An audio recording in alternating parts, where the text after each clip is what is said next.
Agora sua atenção para uma reportagem que levanta perguntas cruciais nos dias de hoje diante de tantos absurdos que vemos acontecer na área da segurança pública.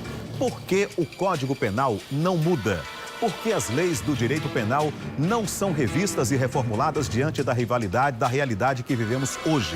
Por que um Código Penal de 1940, com leis que atendiam às necessidades daquela época, ainda não foram atualizadas para atender às demandas atuais? Os delitos e os crimes que vivenciamos hoje. Se essas mudanças são tão necessárias, por que não há um movimento concreto para que essa mudança aconteça? De onde essa mudança deve partir? A quem cabe essas propostas dessa mudança?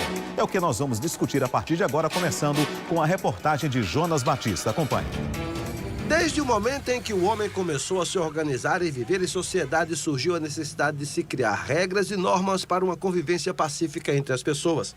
Foi assim que surgiram as leis e os códigos que foram criados para estabelecer regras de comportamento, definindo o que é certo e o que é errado, o que se pode e o que não se pode fazer. O primeiro código de leis que se tem conhecimento na história da humanidade é o Código Hammurabi. Ele foi estabelecido pelo rei Hammurabi na Mesopotâmia no século XVIII a.C. Ele tinha 281 leis e estabelecia regras de comportamento. O Código Hammurabi era baseado na lei do talião, ou seja, olho por olho e dente por dente. No Brasil, o primeiro Código de Leis foi promulgado pouco depois da independência, em 1830. Atualmente, o Código Penal brasileiro foi promulgado por Getúlio Vargas em 1940. Ele é considerado velho e ultrapassado e precisa de mudanças para se adequar à realidade atual do país. Para a maioria das pessoas, essas mudanças precisam ser feitas com urgência.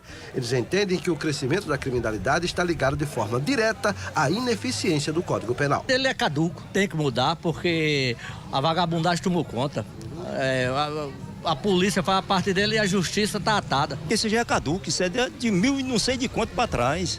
Nós temos de viver o presente, tá compreendendo? E hoje em dia, e os políticos fazem o quê? Nada, nada, nada, nada. O que está acontecendo no nosso país é porque não tem lei. Então, pronto, tem que mudar. Se não mudar, permanecer do mesmo jeito que está, nada vai funcionar nesse país, infelizmente. Não tem lei. A polícia prende, no outro dia o cara tá solto.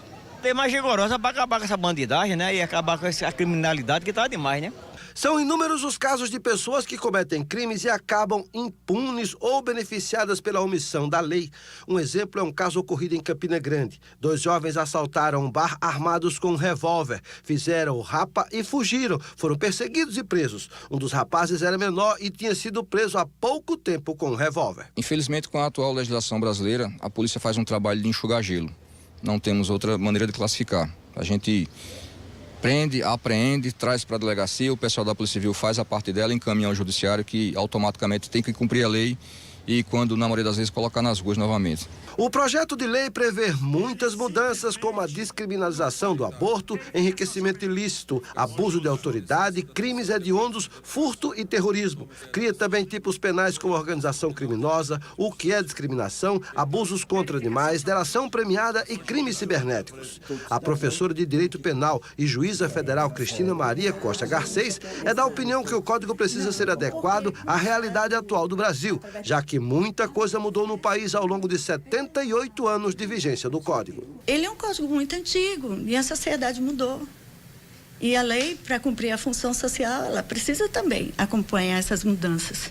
Então, há uma necessidade realmente de mudanças, não só para o legislador atuar como um legislador positivo, ou seja, criminalizando condutas que ainda não são atingidas pelo poder punitivo do Estado, ou seja, a tutela de determinado bem através do direito penal, assim como também a descriminalização, não é, de condutas que já não têm mais essa relevância, não é, que não são consideradas mais insuportáveis, intoleráveis para garantir essa coexistência pacífica. Ela advertiu que numa democracia prevalece a decisão da maioria, o que para ela é preciso deixar bem claro. Lembrou que o projeto de lei está em fase de conclusão, mas que o número de emendas para um só item é muito grande e pode não atender às expectativas. Para a juíza, na cabeça do brasileiro, o código é antigo, mas dizer que ele é ultrapassado é uma visão simplista. Nós sabemos que quando o Estado brasileiro, isso não é só no campo do direito penal,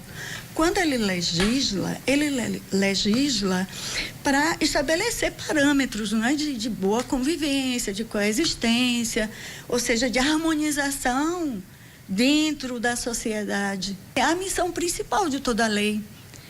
Ocorre que a produção legislativa, por si só, ela não tem a força. É um mito isso. Esse ideário popular pensa nesse discurso punitivista, ou seja, então, o Estado tem que legislar, o Estado tem que legislar, e esse discurso de legislar é não no sentido de garantir, como uma conquista da democracia, as liberdades públicas que a própria Constituição nos outorga. Então, todas essas conquistas quanto à opressão do Estado, a perseguição do Estado, enfim, são conquistas culturais históricas. E nós não podemos olhar essas conquistas como um demérito, e sim como um avanço na sociedade.